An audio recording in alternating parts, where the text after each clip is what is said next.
Surprise! This is a Baby Big Mouth Storytime production. Part of the Baby Big Mouth Podcast Network. Are you still awake? What a surprise. Well, I have a story in mind that I think might help you fall asleep. I'll go get the book.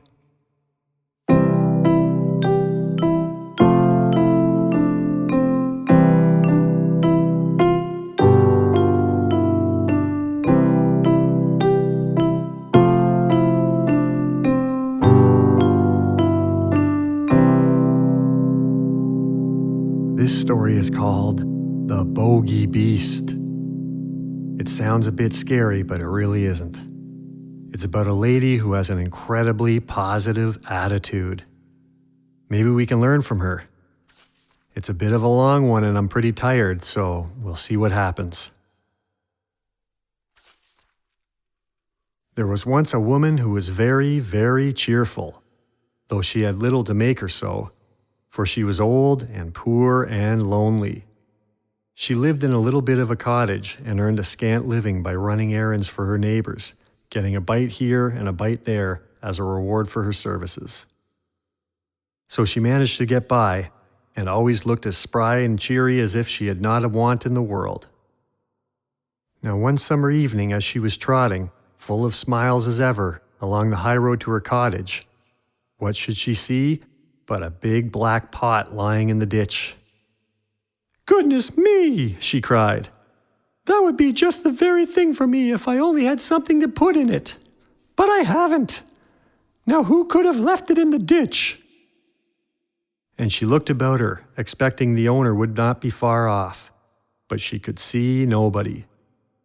"Maybe there's a hole in it," she went on, "and that's why it has been cast away. But it would do fine to put a flower in for my window, so I'll just take it home with me." And with that, she lifted the lid and looked inside. "Mercy me!" she cried, fair amazed. "If it isn't full of gold pieces! Here's luck!" And so it was, brimful of great gold coins. Well, at first she simply stood stock still, wondering if she was standing on her head or on her heels. Then she began saying, "Wowee! But I do feel rich. I feel awful rich." After she had said this many times, she began to wonder how she would get her treasure home.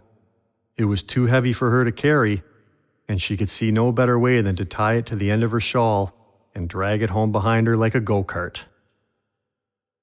"It will soon be dark," she said to herself as she trotted along. "So much the better. The neighbors will not see what I am bringing home, and I shall have all night to myself and be able to think what I'll do.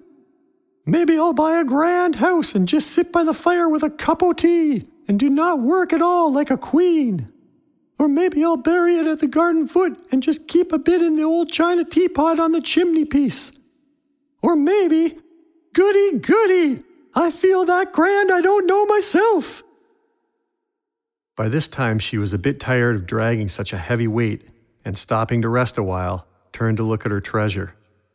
And lo, it wasn't a pot of gold at all. It was nothing but a lump of silver. She stared at it and rubbed her eyes, and stared at it again. "Well, I never," she said at last. "And me thinking it was a pot of gold. I must have been dreaming. But this is luck. Silver is far less trouble, easier to mind, and not so easily stolen. Them gold pieces would have been trouble. And with this great lump of silver..."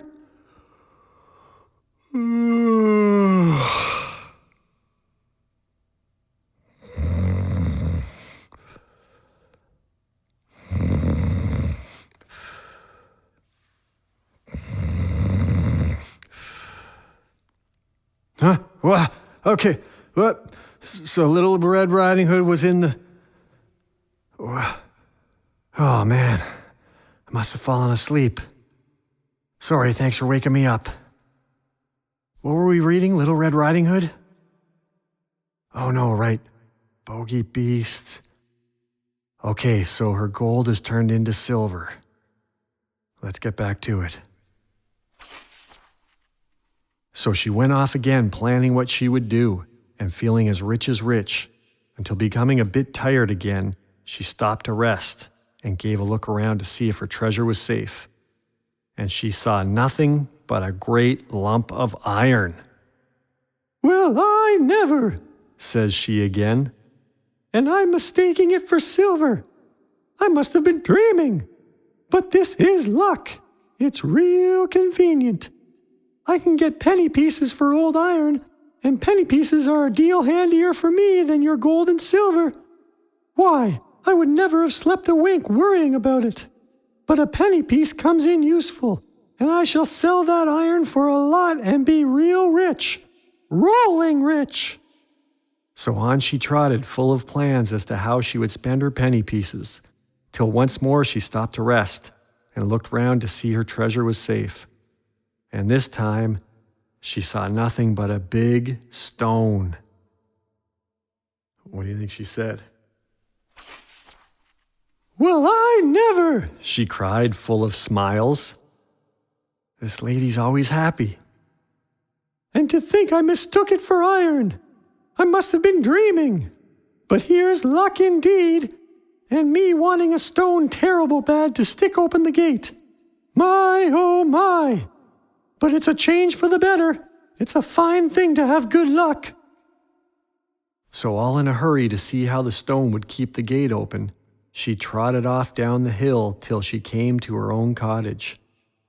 She unlatched the gate and then turned to unfasten her shawl from the stone which lay on the path behind her.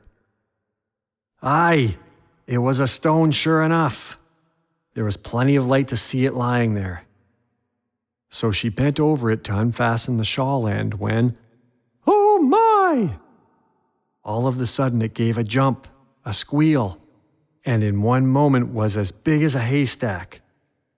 Then it let down 4 great lanky legs and threw out 2 long ears, nourished a great long tail and romped off, kicking and squealing and whinnying and laughing like a naughty, mischievous boy. The old woman stared after it till it was fairly out of sight. Then she burst out laughing too. "Well," she chuckled, "I am in luck. Quite the luckiest body hereabouts. Fancy my seeing the Bogey Beast all to myself and making myself so free with it too. My goodness, I do feel that uplifted, that grand." So she went into her cottage and spent the evening chuckling over her good luck. Now that is a lady who always tries to see the bright side of every situation. I see a bright side to your situation now too. You get to have a great dream now because it's time for you to go to sleep.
This has been a Baby Big Mouth production, part of the Baby Big Mouth Podcast Network.